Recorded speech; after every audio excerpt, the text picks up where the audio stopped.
Hello and welcome back to episode 13 of the Road to Cheltenham Challenge. Andrew, I'm feeling this is my favourite episode so far because as we do at the start of every episode, we look back at the weekend's racing and let's be honest about it. From where I'm standing, it was the best weekend's racing I can remember. It was just machine after machine after machine coming out. What was your feelings, and then maybe give us a performance of the week? Yeah, Jesus, stars on show everywhere on the weekend. Jeez, if you couldn't enjoy Saturday and Sunday at Leopardstown, you're really in the wrong game. Some super performances. Very hard. You could have 8 or 9 of them as your performance of the week. Just in terms of doing what I really hoped he'd do. Not particularly original, but Ante-Post was just different gravy in these 2-mile chases, I think. This is the first race, I think, that has gone perfectly to plan in terms of him getting a lead down to the last. And geez, he quickened up like some serious horse. His jumping's class. I remember us doing this on, I think, episode 5 or 6 after he won at Cork, and people were throwing stones at his jumping. Don't know who those sort of punters would be, but I think he's absolutely electric. But as I say, you could have named 7 or 8 who are equally fantastic. The likes of Kilcruit, Honeysuckle, Energumene, Monkfish. Almost every grade one, it kept coming at you. Even the bumper performances were super. So fantastic. But Ante-Post he's some horse. He is some horse, Andrew. I want to speak about a couple of tweets because first and foremost, Ante-Post wins, and I had to take to Twitter. 100% the best horse in training, right? As you know, I've been a long-term fan like yourself of Ante-Post. Very disappointed. He would have won it last year. I thought it was actually just on that performance. It was interesting. Paul asked him for a big one to the second last. I thought maybe he travelled through the race a little bit easier last year. I don't know what you thought about that. Fakir Dudery has put in a best performance from him this season, and also Notebook has run well. The time was good. We'll come on to Energumene, 2 seconds faster than Ante-Post. But what I liked about Ante-Post was he responded to, he seemed to hit a small bit more of a flat spot than I've seen him hit before, but the engine is incredible, and he's obviously had more racing this season. He's going to Cheltenham 100% top of the tree, and it's very hard to see him getting beaten. His jump at the last, actually, he obviously hit an awful lot less because he met that fairly long, and as you know, he ran straight to the line. I personally think that's is he the best horse in training? Because I'm going to come on to Energumene. He bet his time. I don't think Energumene, he obviously has a level to come up to get to Ante-Post's level. Still only a novice, but he was incredible. I mean, he's jumping down the back. Franco de Port obviously won there over course and distance at Christmas time. It's soft ground at Cheltenham. This is a proper match, and I know whose camp I'm in. I personally think he can beat him. And let us know down below, like in the comments. We obviously have him 10-1 in our bets. Andrew, you have 9-2 Ante-Post. But Energumene, look, the time, he just keeps putting up good times. And his jumping is unbelievable. An aggressive 2 miles seems to be key to him. What I would say about Energumene, and I've seen comments after the race, was Allmankind is going to go off, and if he pesters him, will Energumene be able to sit in second, take a lead off Allmankind? I personally don't see why he can't. Allmankind isn't getting home anyway. He'll probably do what he done in the Triumph last year. I cannot see him winning an Arkle. So I'd say Town would be quite comfortable to drop him in second. Obviously have him handy. And I just think he's more of a non-complicated horse than Shishkin. You look at Shishkin last year in the Supreme Novices Hurdle, hit flat spots, reminiscent of Altior, the wheeze on and off the bridle. And I couldn't be having that. I think the race is good this year. It's a deep arc, and there's other horses in there. Andrew, you mentioned Captain Guinness. It is certainly, in my opinion, between the front two, but it is going to be a good race. It's going to be a top quality race, and I can't wait for that. Coming on then down the card, I mean, we must, I suppose, move off the Willie Mullins horses because people were commenting last night on Twitter saying that Willie Mullins' domination. Honeysuckle, what did you make of her? I thought she was absolutely superb.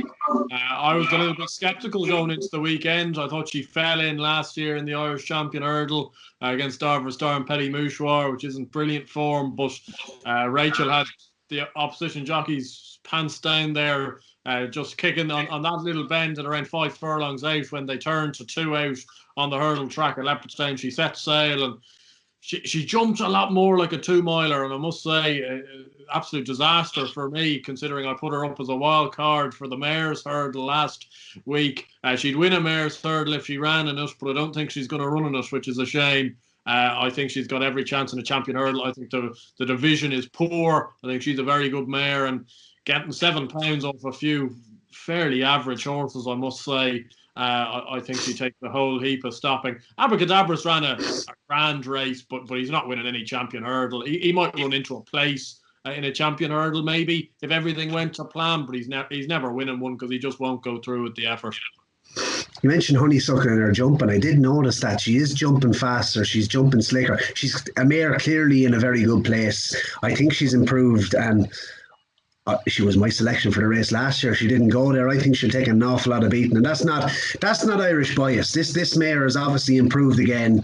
Sharjah back in third, obviously disappointed, but I think Abracadabras ran his race, and he showed improvement from Christmas. But the way she won was incredible. Kilcruit in the bumper. Andrew Blair-White, the one that got away. We were flirting with, I said it to you off air, I was flirting with Kilcruit and Zana here. I didn't get him in the team sheet, but I can't see him bet. Cannot see him bet in the bumper.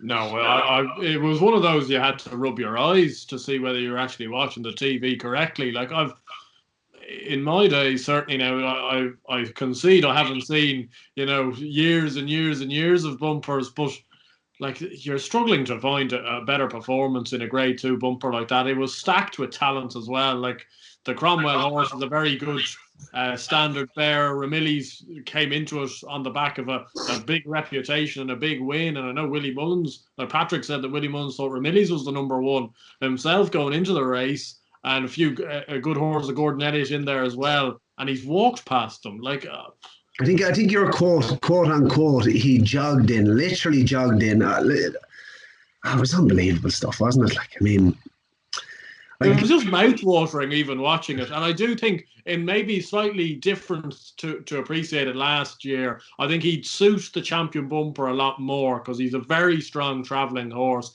You can hold him up out the back of a champion bumper. I think it's imperative to have tactical speed in the bumper, but to come from behind. Like you see very, very few horses ever since Champagne Fever maybe won the bumper that's actually going to be there on the pace and go on to win it.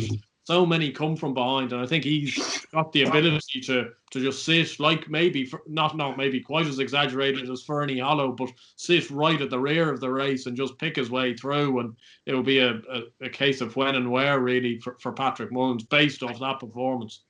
Yeah, went down to film the podcast at Christmas down in Close Sutton. A couple of the guys there were saying to me that Kilcruit, he's a very easy horse to get fit, and they wouldn't have been surprised if Woody had sent him straight to the bumper.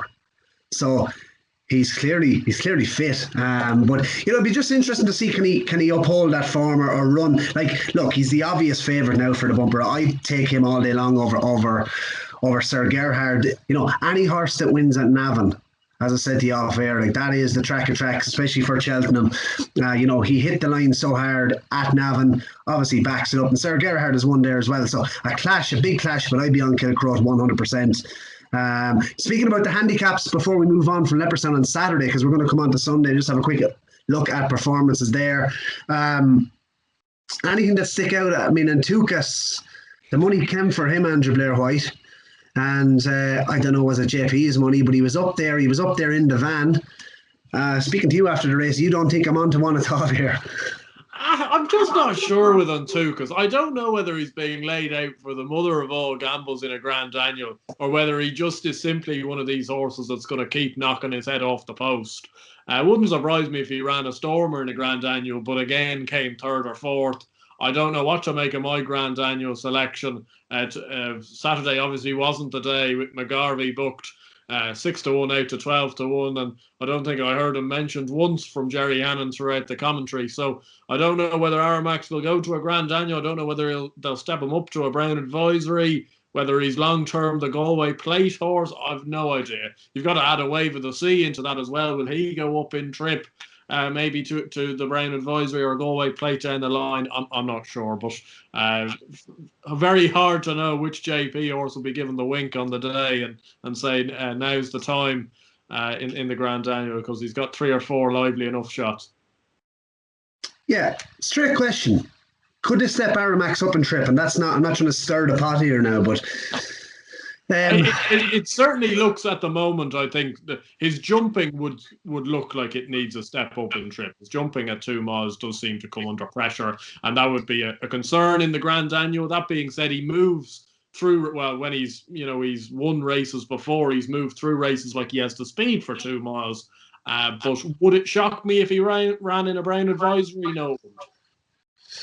Moving on to the Sunday's card at Leopardstown, Andrew. Quick look back. Quilixios was an impressive winner and had been off the track, I think it was 90 odd days after winning at Down Royal. He won 4 to 6. St. Sam was back in second. Wouldn't lay Zanahere's boots. Yeah, no, it is. This is the one that's going to cause a bit of controversy, because I know a few people love Quilixios, but I was very unimpressed by that race as a whole, really. Humdor ran a stinker. Hador ran a stinker. Sam is obviously going to run in the Boodles, I suspect. And he was coming back at him at the line. And I know he maybe blew up and will need the run, but Christ, he'd need to improve an awful lot from that. I think he'd need to improve actually to even beat Pipe Source, to be honest. I think Adagio was hitting the line pretty hard at Chepstow in comparison to Quilixios falling in there on Sunday. And as you say, I think Zanahere's the one to be on, and it seems the vibe from Gordon's camp is that seems to be the way both him and Jack Kennedy are thinking. Andrew Blair-White have had 2 darts now at the Supreme Novices Hurdle. It looks like both of them. I don't think I can go in the third time here, because third time lucky. I know you like this bareback Jack, but last week's selection for myself, I couldn't believe what I was looking at. I thought it was just a case of showing up now, Andrew. And but sticking with the Supreme Novices Hurdle and sticking with Leopardstown, the Grade 1 Pharma, Chanel Pharma Novice Hurdle, which is a big pointer now towards the Supreme Novices Hurdle. Appreciated, has stayed steady. Has he shortened maybe a little? But he's still in around the same price. I think there's 2 to 1 still out there, Appreciated, for the Supreme Novices Hurdle. Ballyadam, a much improved effort there. Finished second, and Blue Lord back in third. Hook up Irascible. Look, I mean, the one thing I am going to say is Appreciate went off 1 to 3 for this race. I couldn't believe how short he was. Oh, no, me neither. I wasn't sure whether I was seeing the right thing, because he was 8 to 11, and I thought that was maybe fair enough, but 1 to 3 certainly wasn't. Look, he got the job done. You feel something should be able to beat him over 2 miles, but I don't see who will. Like, I don't think the English horses are up to a whole pile, and he holds a lot of the Irish horses. I can't see Ballyadam reversing the form. Personally, I think he jumps like a drain.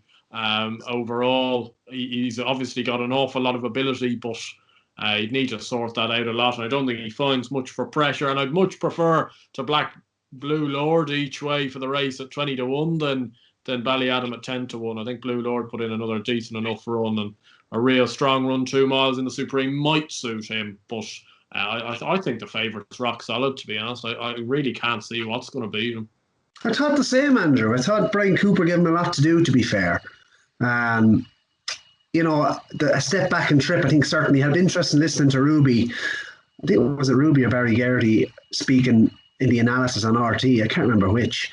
But Blue Lord, they felt as though he was back. He kind of, I suppose he made a mistake or two and he hit a flat spot, but I wasn't so sure. I mean, a stronger run race, it was a very steady race. So maybe he just struggled at that point where he's a quick. And as you said, a strongly run Supreme. At the prices at the moment, I'd take Appreciated on it. Put him up for the Ballymore. I'm sticking with that. I do think he's a 2.5 miler horse. It does take a stare to win a Supreme, but I just think I'm going to take him on. I'm not sure which weight. I've already taken him on twice in this competition, but come near the day, I'm not sure. I think he is quite short. And that's my thoughts on Appreciated. Clearly a quality horse and is going to take an awful lot of beating. Ballyadam, I have to say, if that horse could jump, I'd be certainly on him. He has an engine. I think faster ground will suit Ballyadam. Monkfish. Well, there's no easy way to tell you, Andrew Blair-White, but Monkfish beats Invialan over any trip. There's no easy way to tell you.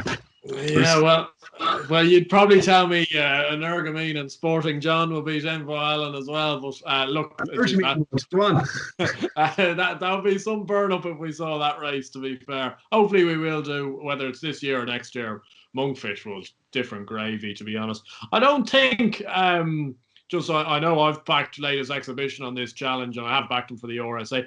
I don't think he ran his 100% best, but he just can't beat Monkfish. There's no getting away from it. I hope they don't bottle it, though. I do hope they run him in the RSA, because he's too much class to run in a national hunt chase. Now, stop me there, Andrew, because speaking to Davy Boland on the show a couple of weeks ago, 2 weeks ago, I think it was, he had mentioned that, the Nolans felt that latest exhibition, he certainly was a tired horse coming out of. Whereas you look at Monkfish, he looked to have improved. So maybe the race did take out quite a bit out of latest exhibition. You ran a good race again. I mean, they were 1 and 2. They were clear of the rest again. You look at horses like Andy Dufresne and Asterion Furlonge, as much of a lunatic as he is, but they're back 6 lengths back in third. So it was a damn good race, Andrew Blair-White. The form is rock solid when you look at what the others have done. Oh, yeah, and the winner is some tool of a horse. At the start of the season, I maybe wasn't quite as convinced as others, but God, if you're not convinced now, I don't know what will convince you. Andrew, I don't want to, I suppose, suffer from recency bias, or I suppose, but you have to believe your eyes. You have to believe your eyes. I mean, as I said at the start of the show, I came out and tweeted straight away, Shishkin Boursois, best horse in training. And I genuinely believed it. But I'm not so sure anymore. You come on to Energumene, and now you have Monkfish. There's too many to choose from. But I think Monkfish, you saw Coney Gree win it as a novice. I know he's not going to go to the Gold Cup, but this horse is an absolute airplane. There's no doubt about it. And, his jump, and to come back and do it at 2.5 miles. It's funny, like last year we were saying in the WhatsApp group, because of Willie's history and running horses in what was the JLT, now the Marsh. You look at horses like Black Hercules, different obviously gravy now, Monkfish. Allaho, we thought he was going to go Marsh last year. Sir Deschamps. Willie likes to campaign these horses.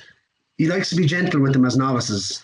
Last year was a bit of an exception with Allaho going RSA. But I just feel as though 2.5 miles, I had said to you that at the start of the year, I said to you guys, I wouldn't have been surprised to see him in the Marsh. He was a crazy price for that, only because Envo Allen, that was his target, and that's what. But no, I'm so excited about this Monkfish. As I said to you earlier on, I have 2 babies now. I have Energumene on one hand and Monkfish on the other, and I can't choose between them. Kenboy, we must talk about it, Andrew. The Paddy Power Irish Gold Cup. Look, it was a small field. I think you fancied Delta work for the race. He's just been a disappointment, but Manila Endo was the big disappointment here, wasn't he? Yeah, very disappointing. He didn't jump with any type of fluency, and you'd have to think that race won't be providing any sort of Gold Cup winners. Ken Boyd, like he's a good old horse. He loves Leopardstown and stuff like that. But they're in the interview with Willie Mullins after the race, and he was talking more about the Stayers Hurdle with Ken Boyd than the Gold Cup. So he says that the horse doesn't act around the fence. He doesn't like jumping fences at Cheltenham, which has been proven. He's run there 3 times. I think he's unseated once, and might as well have unseated the other 2 times as well. He made so many mistakes. It's one of those ones. It was obviously very disappointing with Manila Indo, but like album photos, Gold Cup credentials are strengthening day by day by just standing in his box. As you say, the likes of a Monkfish, you couldn't see him out of the frame in the Gold Cup this year, like especially this year. Like it's such a windy race. Look at Andrew, he'd win it. He'd win it. If he went for it, I mean, you saw Coney Gree win it as novice. It's not a done thing. It's not a done thing, and I get that. You love just jumping in, though, Barry. Just relax. You're going to tell me you're nervous to beat Shishkin Boursois. Album Photos won 2 Gold Cups. When Monkfish wins 2 Gold Cups, then you can come back to me. But anything else to mention from Leopardstown before we, I suppose, come to our selections and this week? Well, geez, there was an awful lot of very competitive handicaps in there. I'm sure there might be a winner or 2, hopefully lurking within those handicaps. My selection certainly this week has come from a handicap over the weekend. I thought got a fairly lean time of things. So I'm sure if you looked through them all with a fine-tooth comb, you'd hopefully find a few winners. And I was very, very pleased to see Robbie Parr obviously got the memo about wide receiver in the Martin Pipe. A nondescript ride in the 2 mile grade 1. Looked to pull him up before 2 out before huffing and puffing him into 9th position. Mark will be unchanged for that, and hopefully we'll be all aboard at 25-1. Absolutely. Anything the other side of the Irish Sea? No, I do think that Bareback Jack's a lovely horse. I don't think he'll run at Cheltenham this year. Type of horse that might run at the Ayr Grand National meeting or something like that. Maybe they might even take him down to Aintree for the 2 mile Grade 1 there. I think he's a lovely horse. And geez, as you say, with what we've been saying about the Gold Cup, if it turns up soft, heavy ground, Native River won't be out of the frame. That's how bad the Gold Cup is this year, that he's still able to gallop an awful lot of these horses into submission. He would need now proper bog-like conditions, but he wouldn't be out of it if it was a bog. You're telling me Monkfish wouldn't win the Gold Cup? Stop. Yeah, I'm trying to think, is there anything else that caught my eye before we move on from Leopardstown? Because Gentleman's Game was one that ran a huge race in the Nathaniel Lacey. You know, that was only a second run over hurdles. I was impressed with him, as I said to you, on debut for Mouse Morris. The yard is in good form. Thought he stayed on again late. You know, he's beaten Statler, who was previously favoured for the race. So I thought Gentleman's Game was one certainly for the tracker. And I would mention obviously Intukas, which you've already mentioned on the show. Andrew, let's talk selections. Let's give the viewers, people who haven't seen the previous episodes, let's give them a rundown on our selections, where we're at, and thoughts on them. Yeah, look, a mixed enough book in there. Unfortunately, last week's selections didn't maybe go quite to plan. But starting off back when we did start it off, Nassalam 25-1 for the Triumph Hurdle. That's still been the same for quite a while now. He's 16-1. Wide Receiver 25-1 any race. Fingers crossed he gets into the Martin Pipe and does the business. Chacun Poursois 9-2. Looks a great price now. I think he's even a shade of odds on now for the Champion Chase. Latest exhibition 16-1 for the RSA. I think if he ran in the RSA, he'd come in the frame, but he won't win. Delvino and Two Stars, both throw them out. Brave Man's Game, 16-1 for the Ballymore. He'll have to go and beat Bob Ollinger and Gallard de Menil, but has his chance. Runwald Fred, 10-1 any race. Hopefully he sneaks into the Kim Muir. It came to pass, 12-1 for the Fox Hunters. I think that's a cracking bet. I can't have the favourite at all. Armax, 20-1 for the Grand Annual. We discussed that earlier. I'm not sure whether he'll run in the race or not. If he did, I'd give him a chance at Cheltenham. Ellie May, 12-1 for the Mayor's Chase. Looks a good bet. I'd like to hope that'll be one of my stronger ones. Captain Guinness at 20-1 for the Arkle. That obviously didn't go quite to plan. That being said, I think he'd be into 14-1 if he'd actually stood on his feet and finished second, which I believe he would have been. I think he would have been second. There's no way he's going to beat Energumene, but if he'd finished second, I think he'd shortened. He's out to 25-1. He might be the type of horse that would fill the frame behind Shishkin and Energumene in an Arkle. And my 2 wildcards, Time Hill, a 5-1 for the Stairs Hurdle. That looks solid enough. And Honeysuckle, 3-1 for the Mares Hurdle. Really, really banking on Henry de Bromhead and Kenny Alexander not having the balls to go to the Champion Hurdle, but that doesn't seem likely at the moment.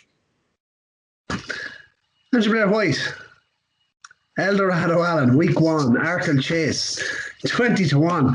Trying to stop myself laughing because Energumene should have been put in from the word go. And as he was, Andrew, at 40-1, of course, plug for myself and my 20 to follow. Mac Fabulous, 12-1 for the Stairs Hurdle. He goes Aintree. Appreciated for the Ballymore, 12-1. Lord, the first 3 selections, I'd say we could draw a line through the front 3. Champ, week 4, 12-1 for the Gold Cup. Roland Newbury, because the Gold Cup, as we've said, is incredibly open. And Energumene 10-1 any race. He is going Arkle and he will win. Kescon Risk, please God. Kescon Risk 25-1 for the Supreme Novices Hurdle. Maybe you might be able to inform me, why the hell didn't Kescon Risk run? He was pretty big on the exchanges prior, and I don't know about that one. Concertista was probably a winner this weekend, certainly for me. 9-2. She was 11-4, 5-2 in the place and got shortened right up to 6-4 now for the mares off the back of Honeysuckle's victory. Happy with her. Intukas 25-1. I think as big as you can get out there, 16s now at the moment. And look, I'm confident about this. I think it will go Grand Annual, and as I said, I do think it's well handicapped still. Better ground, by the way, key to Intukas, and jumps better than I know some people think he does. Autumn Evening 40-1 for the Boodles. Yeah, still confident on that. Think it will run in the race, and I like him. Ramilly's Bubble Burst won't be winning the Champion Bumper. I can't see that now. Royal Kahala, she disappointed today. She was my week 11 selection. Yeah, she's about 6-1 now. She still has a chance. Obviously, ran okay, but we'll need to improve certainly to win at Cheltenham. Third time lucky, another Bubble Burst. Jesus, all bad news, Andrew Blair-White. 16-1 for the Supreme Novices Hurdle. We go again. And Wildcard, she wears it well, injured for the season. Monkfish, 3-1, Wildcard. Good selection. I just can't see how he gets beaten in an RSA chase. Plutard, 9-1. Also a wild card, and he's shortened up as well off the back of Menela Endo disappointing, and Santini didn't exactly do wonders this weekend either. So the Gold Cup is open. I have 2 darts in there. I'd be hoping I collect there. I'd be hoping Energumene wins. I land one of the handicaps, and we need to stay plugging on, Andrew Blair-White. Week 13 selections. It's hotting up now. Have we 6 or 5 weeks left of this? How many more selections, Andrew Blair-White? I think 5 weeks. I think I've got 6 selections in the tank, and you've got the 5. I have to let go of that final wild card at some stage. Have to wait for the right one. But this week I've taken a plunge at one of the handicaps. I'm going for the Coral Cup, so one of the more competitive handicaps. Bit of a punt on this, but he ran in the William Fry handicap herd at Leopardstown on Sunday. I thought he was given a very easy time at things. As a horse called Kashari for Willie Mullins. He's 25-1 with 4 bookies at the moment. I think that's a fair enough price. You can get 20-1 non-runner, no bet if people, obviously we're doing it for the sake of the challenge. We want to get the best price, but that is available if you're not convinced he's going to run. But I think he's got a very good chance if he goes here. Willie loves to have a couple of runners in the Coral Cup. This horse, he's off a mark of 144 in Ireland. I think he'll be given a mark of around 148 in England, which he'll be near enough the top of the weights, but he's a classy enough horse. Same sire as Duvan and Min, Walk in the Park.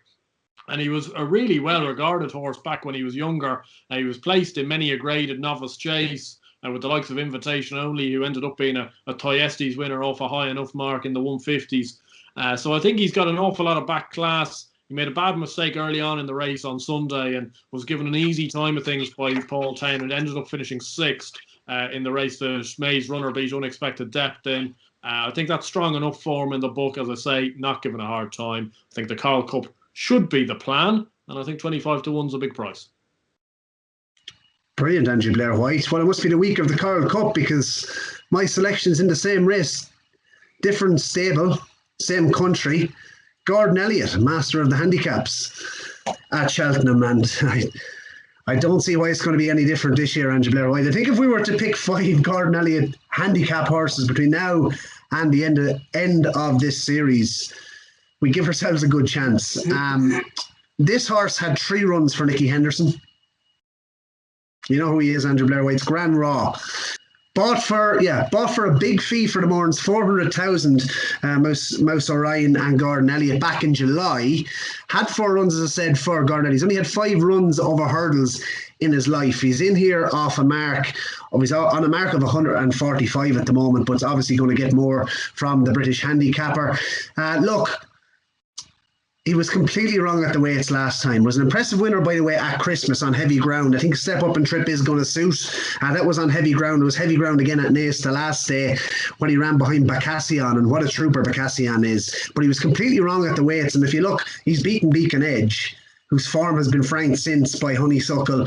He's in here off level weights, and he's rated 154. I think Grand was well handicapped.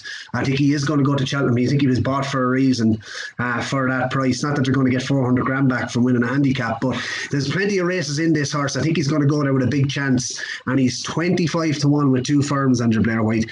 Grand Raw, a 5-year-old. Looks, as I said to you, he's had experience now at this stage. He's going to go there off a good mark. And I'd be confident of a big run in there from Grandwa in the Coral Cup. So, yeah, look, as I said, I think that's my first Gordon Elliott selection. I think people have accused me of being Willie Mullins biased, but there you go, Gordon Elliott selection. I cannot believe I didn't put Zana here in as well. It was, as I said, it was flirting Andrew Blair-White again for the Morns, 7-1 Zana here. what price is he now for the Triumph? And I can't see him bet. Yeah, he's 5-2, 11-4 now. I think that's pretty solid at that. Look, Graham, you told me a few clues about your selection before the race, and I've got penned down here, Graham Waugh, so I was able to just about do it. I think he's got a cracking chance. Similar enough type of horse in terms of will be near enough the top of the weights, a little bit like a Shari, but kind of more of a classy horse maybe. And we obviously saw Dame de Company win the race last year, who was a classy enough type as well. So hopefully one or both of them will be fighting out to finish in a Carl Cup. You know, it was the Dublin Racing Festival, Andrew Blair-White, because we went from an average time of 20 minutes to 40 minutes in the space of 1 week. So plenty to talk about. We hope you enjoyed. Make sure do like and subscribe to the channel. Like the video and subscribe to the channel. We love the interaction as well. And it seems to be growing from week to week as well. I think we were up near 3,000 views last week. So that's great, Andrew, isn't it? Yeah, absolutely brilliant. The interaction down below in the comments has been fantastic. All throughout this series, an awful lot of people with some good books down there, and obviously get the people to send in any questions as well if they want.